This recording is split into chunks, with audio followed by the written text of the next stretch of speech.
we had a good, close relationship. And I saw her at Deer Mountain one time, and she was singing in a group of, I don't know the name of the group, maybe like the Angels or something like that, I'm not sure.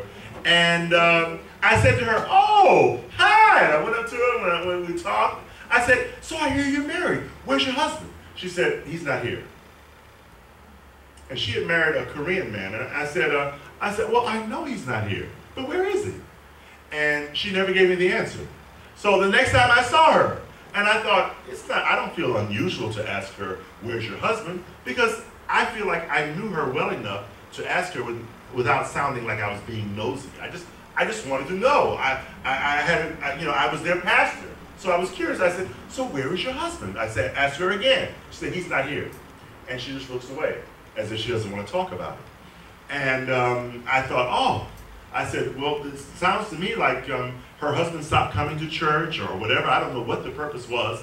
But I thought, this poor girl, if she got into a relationship she can't get out of, I feel sorry for her, okay? I was trying to warn some of the people, please, as missionaries, if you're going to get into a relationship, please pray double the time that you normally pray.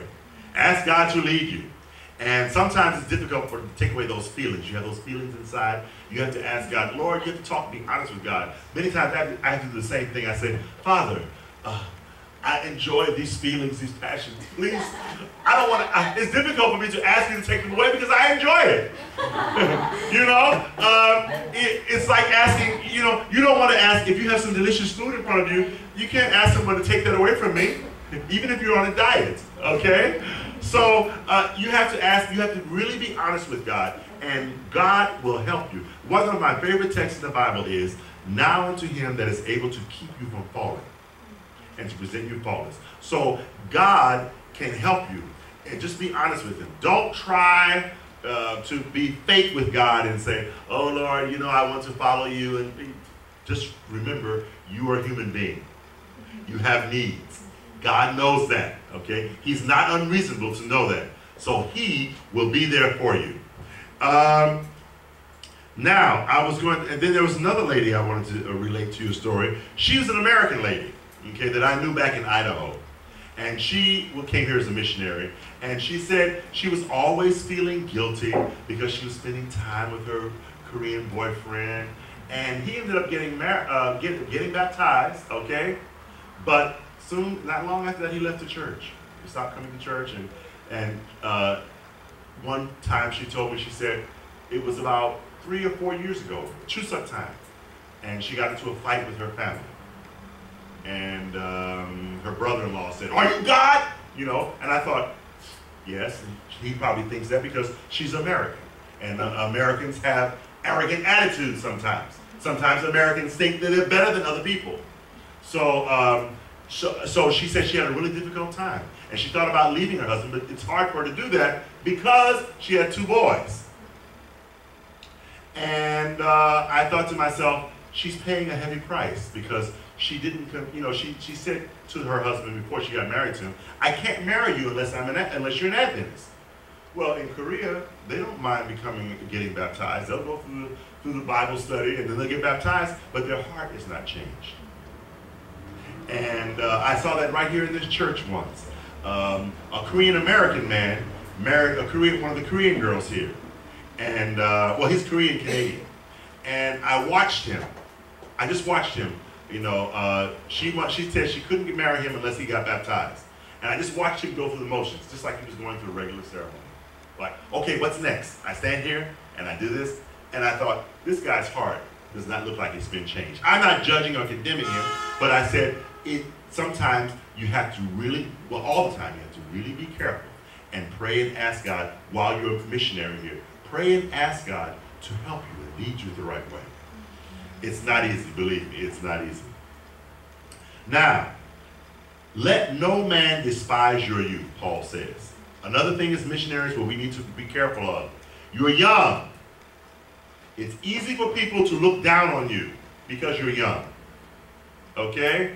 And they think, oh, you don't know anything, you don't have an opinion. You do have opinions, okay? And if you love Jesus, he can give you wisdom. wisdom above everyone else. You know, David said, I have more understanding than all my teachers because I meditate on God's law.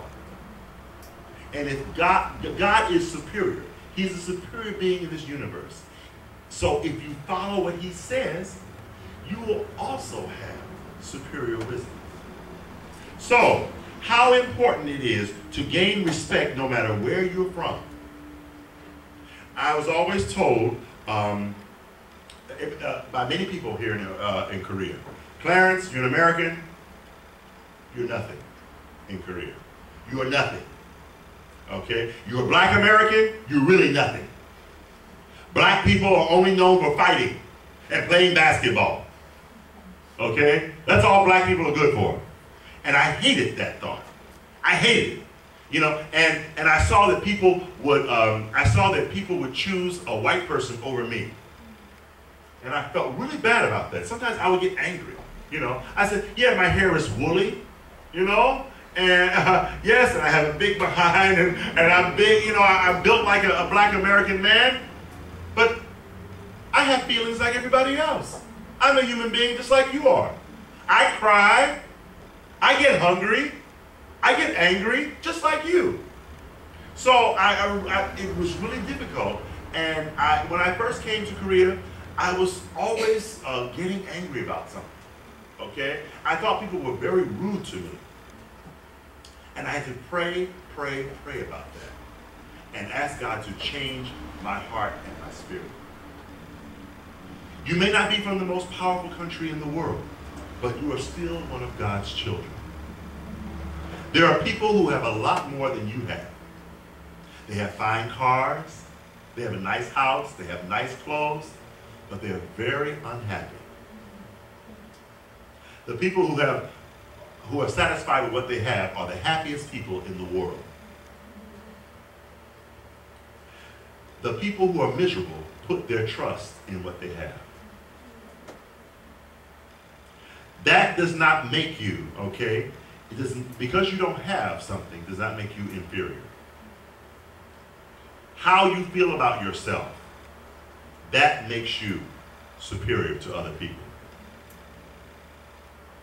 I remember when I was in Seoul, there was a man who used to talk about me all the time, make fun of me all the time, okay? And I knew that he was very insecure. Sometimes we'd be sitting down, he'd say, Clarence, I'm gonna sit next to you because I want to speak Ebonics. Now, you know what Ebonics is? Ebonics is black American speaking. Yo, man, like, hey, what's up, man? Like, hey, don't be cool. Hey, man, you jiving me. Hey, come on, okay? He thought, okay, I want to speak Ebonics. But I knew that man was very, very insecure. And he was trying to put me down. Okay? He was trying to make me feel lower than he was. But you cannot allow people to do that to you, okay? Don't ever let them do that to you. If you're a missionary and just because you're not a doctor or because you're not a politician, that has nothing to do with it. You are still God's child. And God looks at everyone the same. I don't care what texture your hair is, okay? I don't care what size your nose or your lips are, okay? I don't care. You are God's child, okay? Some people may be light and white on the outside, but in God's eyes, they're dark on the inside. And when you learn these things, you are happy with yourself. I think we all have a little bit of a low self-esteem. Okay? You know what a low self-esteem is? Yes, all right? For many years, I thought that white people were superior to black people.